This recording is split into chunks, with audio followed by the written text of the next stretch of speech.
Hello everyone. तो आज जो है अपना जूलॉजी के अंदर एक नया टॉपिक जो है स्टार्ट है, वो है सिलेंट्रेटा। ठीक है, सिलेंट्रेटा के बारे में जो है आज से अपन स्टार्ट कर रहे हैं। तो देखिए, हमने अब से पहले जो है पोरीफेरा के बारे में अध्ययन कर लिया, प्रोटोजोआ के बारे में कंप्लीट अध्ययन कर लिया। आज अपना जो संघ है वो है सिलेंट्रेटा। तो देखिए, सिलेंट्रेटा के बारे में अपन देखें तो बेसिक जो है अपना है इसका शाब्दिक अर्थ जो है सिलेंट्रेटा जो है इसका शाब्दिक अर्थ क्या होता है, ये अपन को देखना है। तो देखिए, यहाँ पर इसका शाब्दिक अर्थ होता है इंटेस्टाइन। अब इंटेस्टाइन को अपन देखें तो हिंदी में बोलते हैं आंत या गुहा। तो जो इंटेस्टाइन जो होता है वो उस तरीके से जो है सिलेंट्रेटा के जो सदस्य जीव होते हैं वो इंटेस्टाइन की तरह जो है होते हैं। देखो, मैंने लिख भी रखा है कि ये एक केंद्रकीय गुहा होते हैं, ये एक केंद्रकीय गुहा होते हैं। अब गुहा का मैं आपको एग्जांपल दूं तो जैसे आप अपनी इंटेस्टाइन देखें तो इस तरीके से जो है अपनी इंटेस्टाइन होती है ना। तो इसी तरीके से जो है इसके जो जीव हैं, इस फोइलम या इस संघ के अंदर जो जीव जंतु अपन को देखने को मिलेंगे वो एक केंद्रकीय गुहा उनके अंदर देखने को मिलेगी। ठीक है, और इन्हें जो है जो एक केंद्रकीय गुहा उपस्थित होने के कारण इन्हें सिलेट्रोन भी कहते हैं। सिलेंट्रेटा जो है इन्हें सिलेट्रोन भी कहते हैं, ध्यान रखना। और ये जो सिलेंट्रेटा है इसे निडेरिया भी कहते हैं। और निडेरिया नाम जो है इसका किसने दिया था, यहां पर मैंने लिख रखा है हैस्चेक ने दिया था। हैस्चेक ने इसका नाम निडेरिया दिया था। अब यहाँ पर मैंने लिख रखा है नाइडेरिया और यहाँ पर है निडेरिया, तो इसमें कंफ्यूज नहीं होना है। इसको निडेरिया भी लिख सकते हैं और नाइडेरिया भी लिख सकते हैं। ठीक है, यहाँ पर अपन ने देखा कि जो सिलेंट्रेटा है इनको शाब्दिक अर्थ क्या होता है, इंटेस्टाइन होता है। अब इंटेस्टाइन का मतलब मैंने बताया हिंदी में आंत भी अपन इसे बोल सकते हैं। इंटेस्टाइन का हिंदी अर्थ आंत भी होता है। अर्थात यहाँ पर एक केंद्रकीय गुहा जो है इन सदस्यों में देखने को मिलती है और इसलिए इसे क्या कहते हैं, सिलेट्रोन कहते हैं। एक केंद्रकीय गुहा इनमें उपस्थित होने के कारण इन्हें क्या कहते हैं, सिलेट्रोन कहते हैं। ठीक है, और सिलेंट्रेटा जो है इन्हें निडेरिया भी कहते हैं। और निडेरिया नाम जो है किसने दिया था, हैस्चेक ने दिया था। ठीक है, हैस्चेक ने दिया था। अब बात आती है कि सिलेंट्रेटा नाम किसने दिया था। सिलेंट्रेटा नाम जो है यहाँ पर ल्यूकोर्ट ने दिया था। ठीक है, इनकी स्थापना और इनका नामकरण दोनों किसने किया था, ल्यूकोर्ट ने किया था। ठीक है, तो यहाँ तक आपके समझ में आया होगा। इसका बेसिक थोड़ा सा जो है ये है कि इसका शाब्दिक अर्थ हो गया, फिर इसका एक केंद्रकीय गुहा उपस्थित होने के कारण इन्हें सिलेट्रोन कहते हैं। और निडेरिया नाम जो है हैस्चेक ने दिया था। और निडेरिया नाम क्यों दिया था, क्योंकि इनके अंदर दंश कोशिकाएं उपस्थित होती हैं। अब अपन पढ़ेंगे आगे कि दंश कोशिकाएं जो है क्या काम आती है इनके शरीर के अंदर, दंश कोशिकाओं की क्या उपयोगिता इनके शरीर के अंदर रहती है। ठीक है, और थोड़ा सा मैं ये पहले ही लिख देता हूँ, इससे क्या होता है कि अपने टाइम की बहुत ज़्यादा बचत होती है और सिलेबस बहुत कवर हो जाता है। ठीक है, डिजिटल बोर्ड जब आ जाएगा फिर अपने दिक्कत नहीं रहेगी। ठीक, देखिए अब है मुख्य लक्षण। अपन देखेंगे, अपन ने नॉर्मल सिलेंट्रेटा के बारे में नॉर्मल बेसिक सा देख लिया, नामकरण वगैरह, स्थापना, शाब्दिक अर्थ। ठीक है, अब देखेंगे इनके मुख्य लक्षण, जो इनके कैरेक्टर्स हैं उनके बारे में अपन देखने वाले हैं। तो देखिए, यहाँ पर लिख रखा है कि इनका फर्स्ट आवास अपन देखेंगे। आवास क्या होता है, तो आवास क्या होते हैं, ये प्रत्येक, जैसे कि प्रोटोजोआ संघ के सदस्य थे, पोरीफेरा संघ के सदस्य थे, ये सब क्या समुद्री आवास में तो पाए जाते हैं, समुद्र में तो रहते हैं। तो उसी तरह ये भी क्या है, समुद्रवासी हैं। और अलवण जल के अंदर इनके अंदर अपवाद स्वरूप जो है हाइड्रा जो है वो अलवणीय जल के अंदर पाया जाता है। ठीक है, जिस तरीके से पोरीफेरा में अपवाद था उसी तरीके से यहाँ पे भी अपवाद क्या रह जाएगा, अपना हाइड्रा, क्योंकि ये क्या होता है, अलवण जल में पाया जाता है। और जितने भी समुद्रवासी हैं वो लवणीय जल में पाए जाते हैं। अब देखो, आपको मैं बार बार ये थोड़ी बोलूंगा कि लवणीय जल, मैं डायरेक्ट लिख रहा हूँ समुद्री जल। समुद्री जल जो होता है ये क्या होता है, लवणीय ही होता है। क्या होता है, लवणीय होता है, ध्यान रखना। समुद्री जल क्या होता है, लवणीय होता है। इसलिए तो पीने का पानी जो है पीने योग्य नहीं होता है समुद्र का पानी। यही कारण है लवणीय होता है। अब आगे देखिए, ये एकल होते हैं, निवही होते हैं, स्वतंत्र प्लावी होते हैं। अर्थात जो पोरीफेरा के सदस्य थे वो एकल नहीं थे, यहाँ पर जो सिलेंट्रेटा के सदस्य हैं वो एकल हैं, निवही हैं और स्वतंत्र प्लावी हैं। इसका मतलब है कि जो सिलेंट्रेटा के सदस्य हैं, जो जीव हैं, वो क्या होते हैं, एकल होते हैं। अर्थात ये कॉलोनी के रूप में नहीं पाए जाते हैं। जैसे आपने देखा होगा कि प्रोटोजोआ के अंदर जो जीव थे वो कॉलोनी के रूप में पाए जाते थे, अर्थात एक जगह जो है गुच्छे के रूप में रहते थे, परंतु ये जो है एकल होते हैं, निवही होते हैं और स्वतंत्र प्लावी होते हैं, बिल्कुल स्वतंत्र ये होते हैं। ठीक है, ये इसका पहला आवास के ऊपर अपन ने बात की। नेक्स्ट जो इसका लक्षण देखेंगे सम्मिति के आधार पर। ठीक है, तो पहला लक्षण हो गया आवास, दूसरा सम्मिति। तो सम्मिति जिस प्रकार से मनुष्य का शरीर है, अपना शरीर है, इसको मैं दो भागों में, बराबर भागों में बांट सकता हूँ, उस तरीके से इनको जो है अरीय सम्मिति होते हैं ये, और द्विअरीय सम्मिति इनमें पाई जाती है। ठीक है, कौन कौन सी सम्मिति पाई जाती है, अरीय सम्मिति पाई जाती है और द्विअरीय सम्मिति पाई जाती है। ठीक, अब अपन बात करें सिलेंट्रेटा के आकार के बारे में कि इनका आकार कैसा होता है। तो आकार देखो, इनका बेलनाकार होता है, तस्त्रीनुमा होता है और छतरीनुमा होता है। ठीक है, अब देखो आप सभी को पता है बेलनाकार किस तरीके से होता है, इस तरीके से जो है बेलनाकार होता है। ठीक है, सीधा सा देख लो, इस तरीके से जो है ये बेलनाकार इनका हाँ होता है। तस्त्री कुछ इस तरीके से होती है, तो गोलाकार, गोल की तरह तस्त्री नुमा होता है। छतरी भी कुछ इस तरीके से होती है। तो इस तरीके से इनकी जो है संरचना या आकार इनका होता है। जो इनके जीव होते हैं सिलेंट्रेटा संघ के जो सदस्य होते हैं वो बेलनाकार होते हैं, तस्त्रीनुमा होते हैं और छतरीनुमा होते हैं। ठीक है, नेक्स्ट मैं बात करूं दंश कोशिकाएं। तो ये दंश कोशिकाओं के आधार पर तो इसका नाम क्या दिया था एस्चेक ने, नाइडेरिया दिया था। अब ये दंश कोशिकाएं काम क्या आती है, ये दंश कोशिकाएं जो होती हैं, ये जो ये जीव होते हैं सिलेंट्रेटा जो संघ है, इसके जो जीव होते हैं, सदस्य होते हैं, उनके मुख के आसपास जो है ये पाई जाती हैं, जो कि चिपकने, आत्मरक्षा और शिकार करने के काम में आती हैं। ठीक है, क्या क्या काम आती है, चिपकने, आत्मरक्षा और शिकार करने के काम में ये दंश कोशिकाएं आती है। और ये दंश कोशिकाओं का जो है सिलेंट्रेटा के अंदर काफ़ी महत्वपूर्ण योगदान है, क्योंकि आप सभी को पता है कि शिकार अगर ये सिलेंट्रेटा संघ के सदस्य करेंगे तो वो किसके आधार से करेंगे, दंश कोशिकाओं के आधार से करेंगे। आत्मरक्षा भी ये किसके आधार से करते हैं, दंश कोशिकाओं के आधार से करेंगे। और किसी सतह से ये चिपकते हैं तो वो भी दंश कोशिकाओं के आधार से चिपकते हैं। ठीक है, तो ये दंश कोशिकाओं के कार्य हो गए।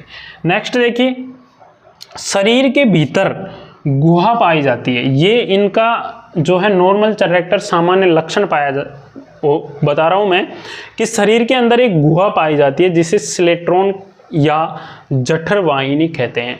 शरीर के अंदर एक गुहा पाई जाती है, फर्स्ट में ही अपन ने इसका नाम दिया इंटेस्टाइन।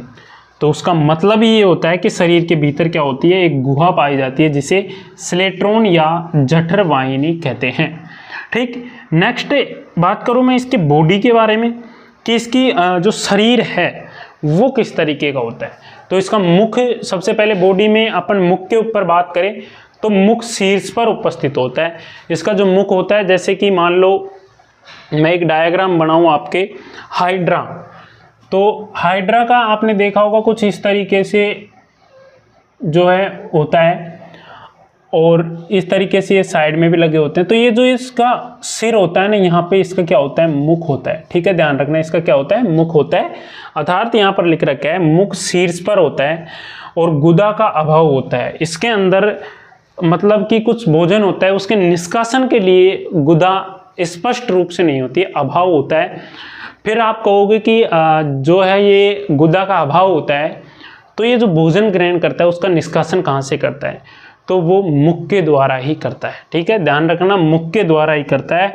बॉडी में अपन ने पढ़ा मुख शीर्ष पर होता है, गुदा का अभाव होता है, मुख के चारों ओर खोखले स्पर्शक भी पाए जाते हैं। ठीक है, और ये भी ध्यान रखना कि गुदा का अभाव होता है तो ये जो भोजन का निष्कासन करते हैं वो मुख के द्वारा ही करते हैं।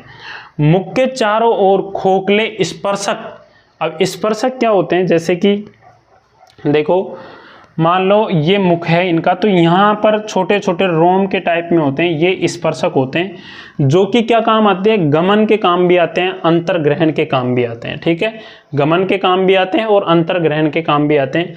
और इनका शारीरिक संगठन होता है वो ऊतक स्तर का संगठन होता है। क्या होता है, सिलेंट्रेटा संघ के सदस्य होते हैं, उनका शारीरिक संगठन ऊतक स्तर का संगठन होता है। मुख के चारों ओर खोखले स्पर्शक पाए जाते हैं जो कि गमन और अंतर्ग्रहण करने का काम करते हैं। अब अंतर्ग्रहण का मतलब आपके होता है कि जैसे कि कोई भोजन है तो उसको चारों तरफ से ये घेर लेते हैं। कुछ जीव इसमें ऐसे भी होते हैं। गमन का मतलब आप जानते हो, चलने फिरने के लिए काम आते हैं। ठीक है, चलते फिरते अपनी तरह नहीं है ये, इंसानों की तरह, ये ध्यान रखना। ठीक है, नेक्स्ट बात करूं मैं पाचन। पाचन इनमें बाह्य कोशिकीय व अंतः कोशिकीय दोनों प्रकार का पाया जाता है। कैसा पाया जाता है, बाह्य कोशिकीय व अंतः कोशिकीय दोनों प्रकार का पाचन इनमें अपन को देखने को मिलता है। जो सिलेंट्रेटा संघ के सदस्य हैं इनमें पाचन कैसा होता है, बाह्य कोशिकीय व अंतः कोशिकीय प्रकार का पाचन जो है होता है। नेक्स्ट है श्वसन व उत्सर्जन सतह के द्वारा होता है। ठीक है, जिस तरीके से सिलेंट्रेटा संघ के सदस्य श्वसन व उत्सर्जन करते हैं उसी तरीके से जो है पोरिफेरा संघ के सदस्य श्वसन व उत्सर्जन जो है करते थे। अब श्वसन व उत्सर्जन जो है ये यहाँ पर सतह से करते हैं तो वो विसरण के द्वारा होता है। किसके द्वारा होता है, विसरण के द्वारा होता है। मान लो ये सतह है तो यहाँ से जो है श्वसन व उत्सर्जन ये विसरण के द्वारा करते हैं, विसरण की प्रक्रिया इसके अंदर होती है। इसलिए इनके जंतु एमेनोटोलिक होते हैं, एमेनोटोलिक इनके जंतु होते हैं क्योंकि सतह के द्वारा ये क्या करते हैं, विसरण करते हैं। नेक्स्ट है जल रूपी तंत्रिका तंत्र उपस्थित होता है। अब इनके अंदर क्या होता है, जो सिलेंट्रेटा संघ के सदस्य हैं इनके अंदर जल रूपी तंत्रिका तंत्र पाया जाता है, परंतु इनमें जो है मस्तिष्क अनुपस्थित होता है। मस्तिष्क अनुपस्थित होने के कारण आदि तंत्रिका तंत्र अपन कह सकते हैं। क्योंकि अपने शरीर की मैं बात करूं तो अपने शरीर में एक तंत्रिका तंत्र जाल के समान होता है, जाल रूपी होता है। अब वो जो तंत्रिका तंत्र होता है वो अपने स्पाइनल कोड से जुड़ा हुआ होता है। किससे जुड़ा हुआ होता है, स्पाइनल कोड से जुड़ा हुआ होता है। अब आप कहोगे कि स्पाइनल कोड कहाँ पे होता है, तो अपने जो रीढ़ की हड्डी होती है जिसे कशेरुक दंड बोलते हैं, वर्टिब्रा जो होती है उनके बीच में जो है कशेरुक दंड उपस्थित होता है। इस तरीके से होता है जैसे कि मान लो ये गर्दन है और ये पीछे की रीढ़ की हड्डी है, तो इनके बीच में ये बीच में जा रहा है ना, ये जो है स्पाइनल कोड होता है और इस स्पाइनल कोड से तंत्रिकाएं जो है जुड़ी हुई होती हैं।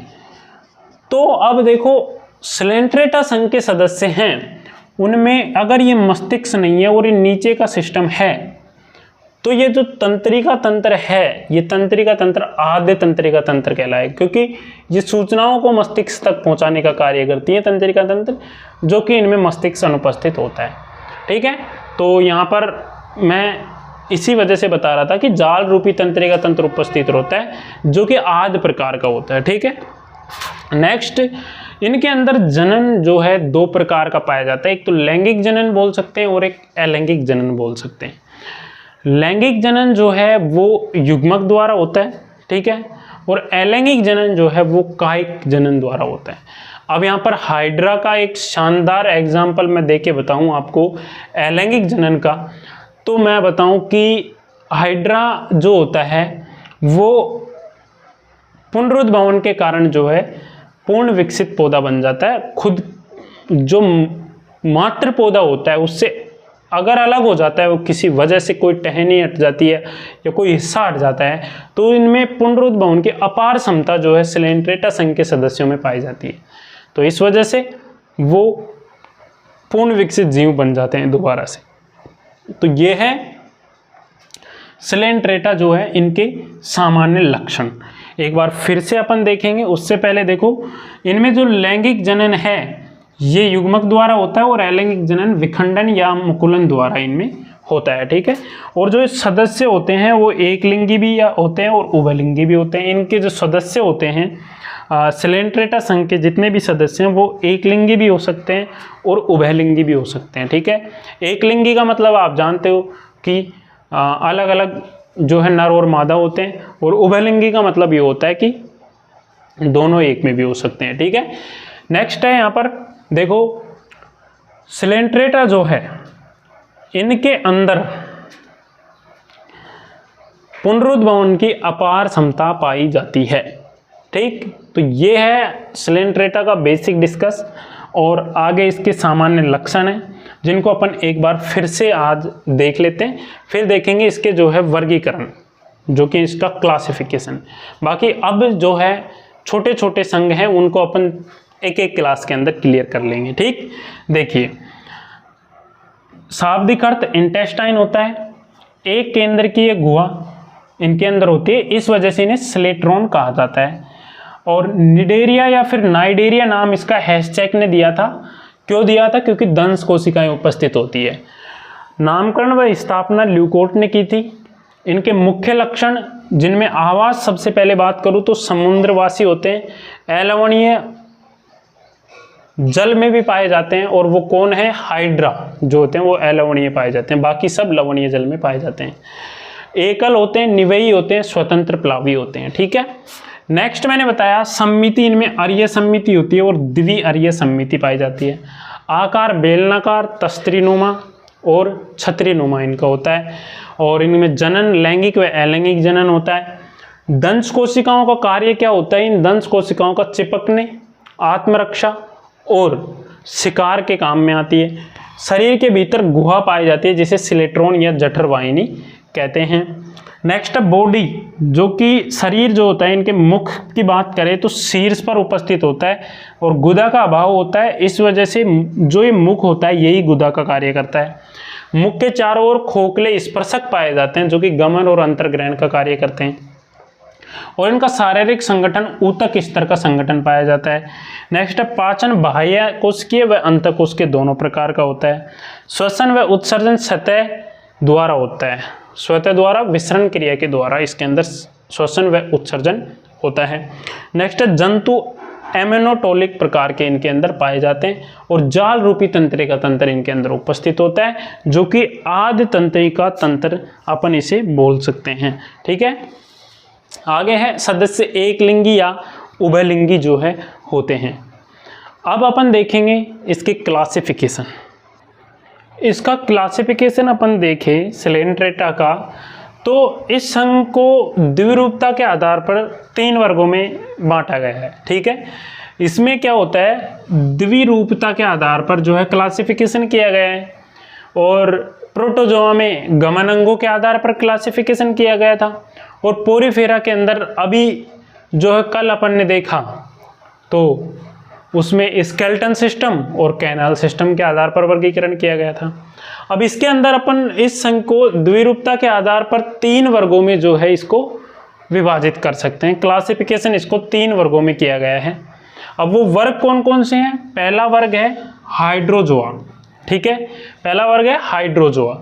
हाइड्रोजोआ जो होता है इसके अंदर पोलिप व मेड्यूसा दोनों अवस्थाएं विकसित होती हैं। इसके अंदर हाइड्रोजोआ में क्या होता है, पोलिप व मेड्यूसा दोनों अवस्थाएं विकसित होती हैं, और इसके एग्जाम्पल आपके हाइड्रा जो कि मैंने आपको बताया था अलवणीय जल में पाया जाने वाला सिलेंट्रेटा सदस्यों का एकमात्र जंतु है, जीव है हाइड्रा, जो कि अलवणीय जल में पाया जाता है। और हाइड्रिया का मैंने एक नॉर्मल यहाँ पर डायग्राम भी बनाया है, तो कुछ इस तरीके से एक पेड़ की टहनी के तरीके से होता है, और ये इसका आधारी भाग होता है, ये काई होते हैं, और ये जो साइड में निकल रहा है ये मुकुल है, और ये बीच में मैंने लिखा था पहले कि जो ऊपरी सिरा होता है वहाँ पर मुख पाया जाता है, और मुख के ऊपर जो है स्पर्शक होते हैं, जो कि ये स्पर्शक निकल रहे हैं, और इन स्पर्शकों के अंदर ये डॉट डॉट ये हैं दंश कोशिकाएं।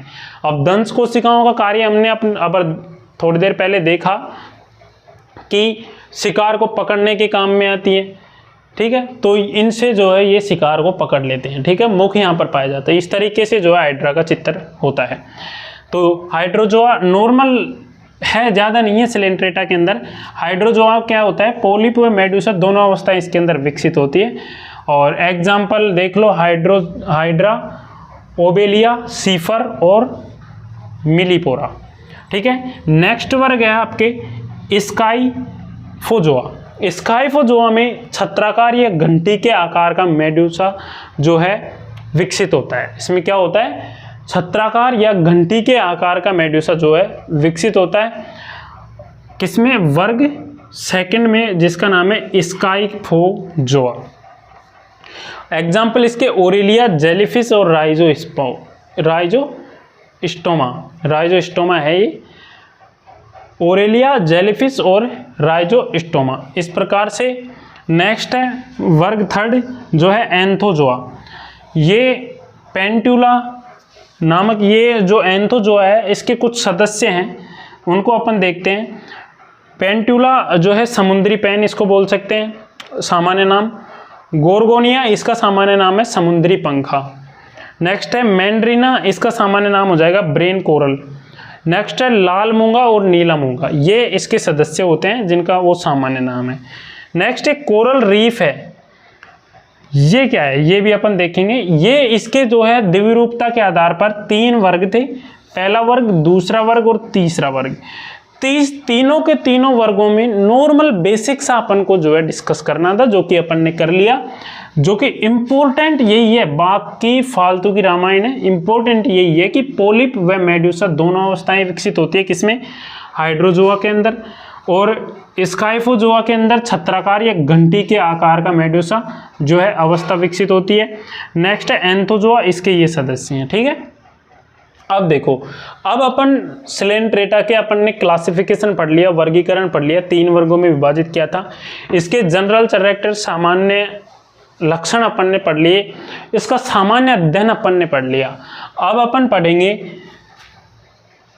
इसका आर्थिक महत्व। जो सिलेंट्रेटा है, इनके आर्थिक महत्व क्या क्या है मानव जीवन में। ठीक है, ये अपन यहाँ पर देखने वाले हैं। तो इनकी आपको पीडीएफ मिल जाएगी, टेंशन वाली बात नहीं है। फिर पीडीएफ में आप देखोगे तो और भी अच्छी तरीके से आपके ये क्या है समझ में आ जाएगा, दिक्कत मत लेना। ठीक, देखिए, और छोटे छोटे टॉपिक है, ये सिलेंट्रेटा हुआ, ये 2-4 संज्ञा, ये तो एक एक क्लास में कंप्लीट हो जाएंगे। कोरल रीफ जो होता है, ये आर्थिक महत्व है, ये सिलेंट्रेटा का आर्थिक महत्व अपन देखें तो इनमें क्या होता है कि कोरल रीफ होता है। ये जो कोरल रीफ होता है, ये कैसे बनता है, ये सिलेंट्रेटा के जो सदस्य होते हैं उनके द्वारा इसका निर्माण होता है कोरल रीफ का। और इसके अंदर जो है इकाइनोडर्मेटा संघ के सदस्य, जो कि मैंने लिखा है, और मोलस्का संघ के सदस्य और फिशेज जो है इस कोरल रीफ में अपना आवास बना लेती है। और ये कोरल रीफ बनता किससे, सिलेंट्रेटा संघ के सदस्यों से बनता है। और ये कोरल रीफ, पहला उपयोग तो आपकी ये हो गया कि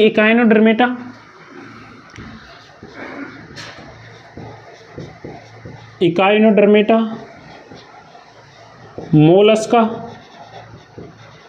और फिश, इनके लिए क्या होता है, ये आवास के काम में आता है। बाकी इंसान के लिए भी, अपने लिए भी, जो समुद्री किनारों पर जो लोग रहते हैं वो भी क्या कहते हैं, कोरल रीफ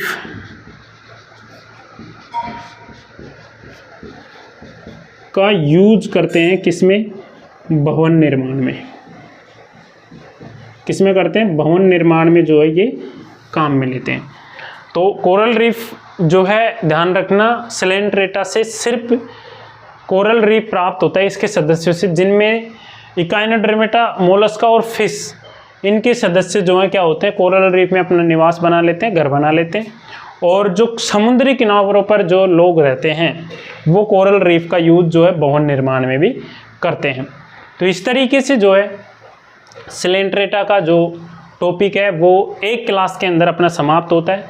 अब सिलेंट्रेटा के कुछ इम्पोर्टेंट क्वेश्चन अपन देखेंगे, जो कि मैं बता देता हूं कि वो इम्पोर्टेंट क्वेश्चन कौन कौन से हैं।